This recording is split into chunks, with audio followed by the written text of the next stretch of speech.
This segment of the news has been brought to you by Sun Oil Limited.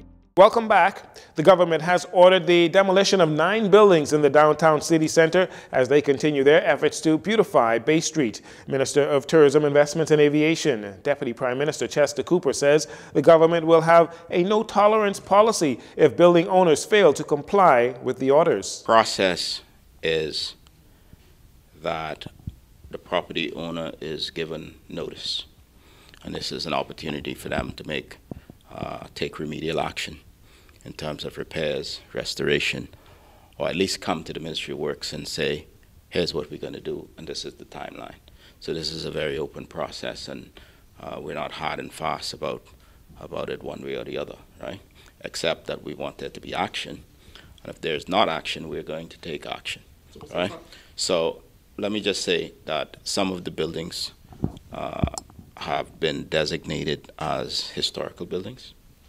We're working through this process with AMMC. There's typically a 30-day notice period. After that notice period has passed, we'll make another assessment in terms of which buildings will be demolished. And then we'll go from there. There are other buildings that have not been included in that 9 that we're looking at as well. He says the government is committed to the restoration of Bay Street, and they will do everything in their power to ensure that buildings whose owners show no interest in restoring them are demolished. We anticipate that the cost of these demolitions is going to become part of a lien against these properties, so that in the event that they are sold, the government will collect much the same way it collects taxes that have not been paid and that are in arrears. When asked what is the master plan for the beautification of Bay Street, Minister Cooper says there has to be public consultation, as most of the properties are owned privately by multiple individuals. All of them need to come into a room to help to determine some uniformity. The government is encouraging residential, commercial, condos, restaurants, any business that add value to downtown Nassau, to create it into a place where we can be very proud. We've spoken already with the art community. We're discussing creating a bit of a mini art district. We talked about doing some murals as an attempt to bring some immediate relief to the look and feel of the area. But suffice to say, we have some work to do. This is a long-term project. We hope that the new port that's going to open at the end of May can be a catalyst to drive some of this development. Minister Cooper assures Bahamians that all beautification efforts that can be done will be completed quickly and set downtown on a path of restoration. As major infrastructural works continue throughout the country, like much-needed road improvements on Exuma and Eleuthera, road improvements also continue here in the capital, with one major thoroughfare nearing completion and another just getting started. In this next report, we hear what the Minister of Works has to say about progress on the 2 major projects here in the capital. The 3-mile-long Gladstone Road Improvement Project is still into the early stages, but already motorists can appreciate minor improvements that have been made, making the drive on Gladstone Road much smoother with improved safety. During recent House of Assembly proceedings, Minister of Works and Utilities Alfred Sayers says major rehabilitation to the Gladstone Road corridor will begin soon, but so far, so good. I'm happy to say, based on a consultation that we had 2 weeks ago with the residents of Gladstone Road, we have taken in the recommendations, the concerns, and the designers are finalizing the design where we will have a dual carriageway, we will have a 6-feet sidewalk on both sides. There will also be a bicycle trail from Carmichael Road going south. There will also be shoulders so that vehicles which are distressed can pull off from the highway. And also the lighting will be in the middle of the road between the dual carriageway. Minister Sayers was also pleased to share details on measures that will help to preserve the tranquility and value of homes in the neighborhoods just off what will be the new Gladstone Road 4-lane highway.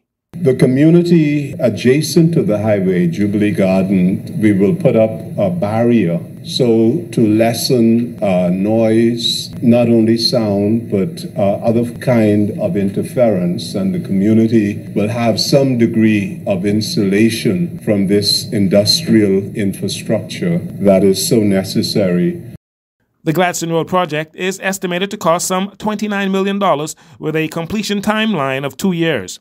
Meanwhile, it was recently announced that improvements to the Village Road corridor were 90% complete. Minister Sears shed light in relation to recent meetings officials from his ministry have had with residents and business owners of the Village Road communities. We have had town meetings with them, and they have been extremely cooperative, and we will have a final consultation, but before we do so, the design is being completed. I know the contractor has gotten compliments about the paving of Village Road. The contract called for a rehabilitation of the sidewalks. We have made a decision that rather than rehabilitate the sidewalks, we will build new sidewalks. While in opposition, the PLP was critical of the Minnis administration and then Minister of Works Desmond Bannister for building new sidewalks where they seem to not be needed. Minister Sears explains why new sidewalks are the best option for Village Road.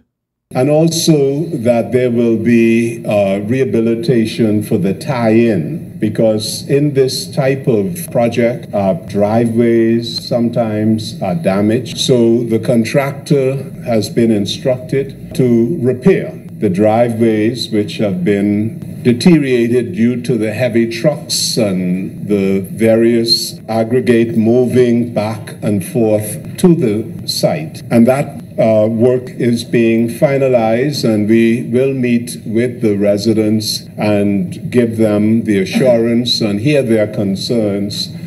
The nearly 1 mile long Village Road project was originally estimated to cost $6.4 million with an original completion date of September 2022. Minister of Foreign Affairs and the Public Service Fred Mitchell, who is also chairman of the Progressive Liberal Party, is again venting his frustration over local banks pushing customers out of the door and away from personalized banking. This after another local bank recently released a new policy that restricts customers to online banking. I am forced once again to bring to the attention of the authorities the banking, or shall we say, the debanking that is going on in the Bahamas, with yet another bank announcing that they will not be allowing you inside the bank for face-to-face services. When in opposition, I had mooted a set of proposals which effectively would have forced the Bahamianization of banking services, that a customer of a bank in this country had the right to get an answer by phone from a Bahamas-centered call regime and a Bahamian voice, that a customer of a bank would be entitled by law to interface with the presence of someone in the Bahamas, that the law would be strictly enforced, that cash is king and nowhere could demand the cashless society.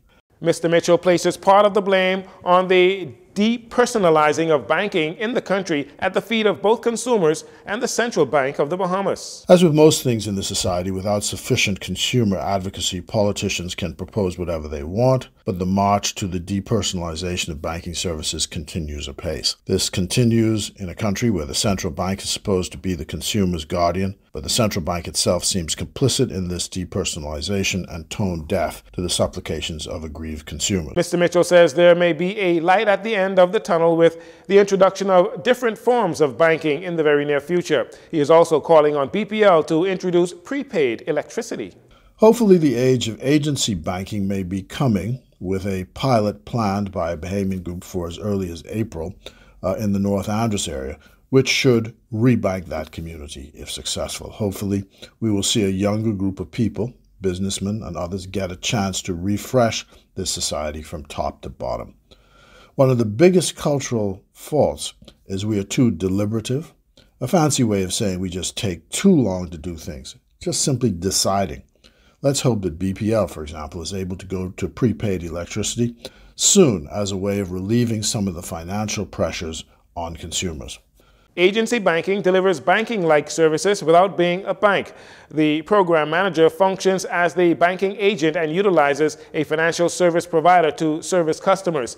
Agency banking would be regulated by the Central Bank of the Bahamas. And finally, the struggle against Mother Nature continues as the Davis administration attempts to think well ahead and into the future in order to protect the Bahamas. As local environmentalists and those whose livelihoods depend on healthy environments met at a recent workshop, the Bahamas Minister of Environment and Natural Resources shared some of the positive initiatives the government has engaged in since coming to office. We hear more in this next report by Cale Campbell. The struggle against Mother Nature continues as the Honorable Prime Minister Philip Davis administration attempts to govern the country thinking well ahead into the future. As stakeholders of the Bahamas environment-related industries gathered for a development workshop dedicated to climate change, Minister of Environment and Natural Resources Vaughn Miller spoke of how the current government have done an excellent job in conveying the Bahamas' climate change struggles to the world and acknowledging that though we contribute the least in greenhouse gas emissions, we suffer the most. That perpetual rise in sea level, more intense storms, increased flooding, and powerful sea surges all threaten our existence. We decided that it was time to get serious about climate transparency, to deal more effectively with national climate mitigation and climate adaptation. We decided that it was time to get serious about the following: about developing a conceptual national transparency framework, about developing a framework for institutional arrangement for greenhouse gas accounting, and thirdly, developing a draft climate finance strategy, architecture, and methodology to track climate finance flows.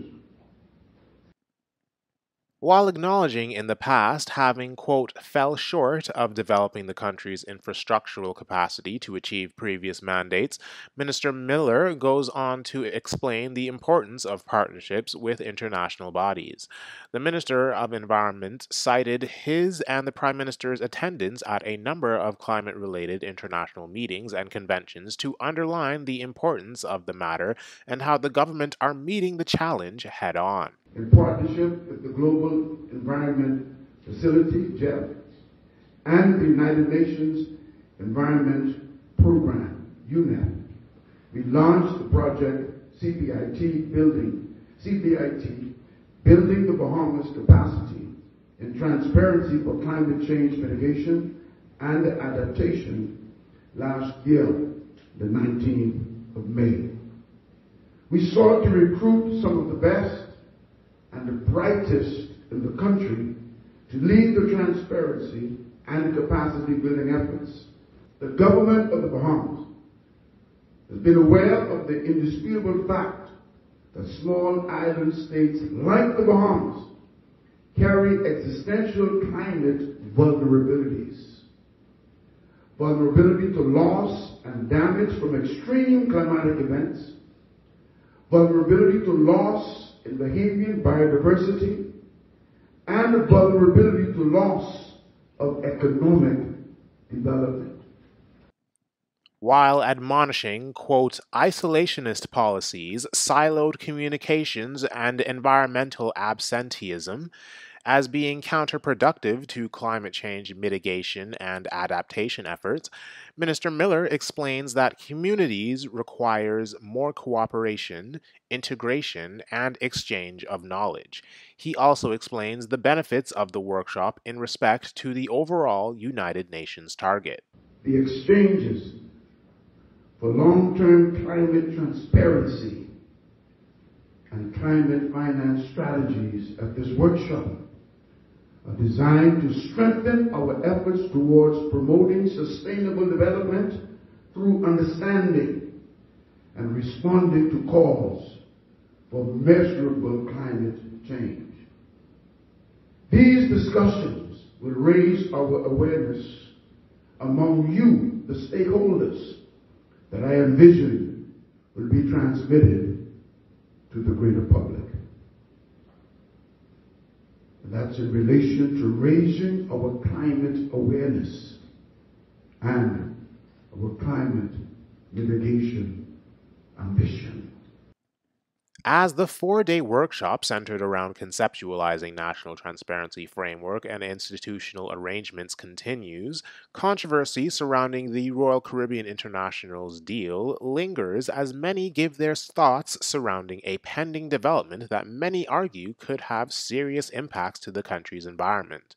When asked for comment on the matter, the Minister of Environment and Natural Resources declined. Reporting for Jcn News, Cale Campbell.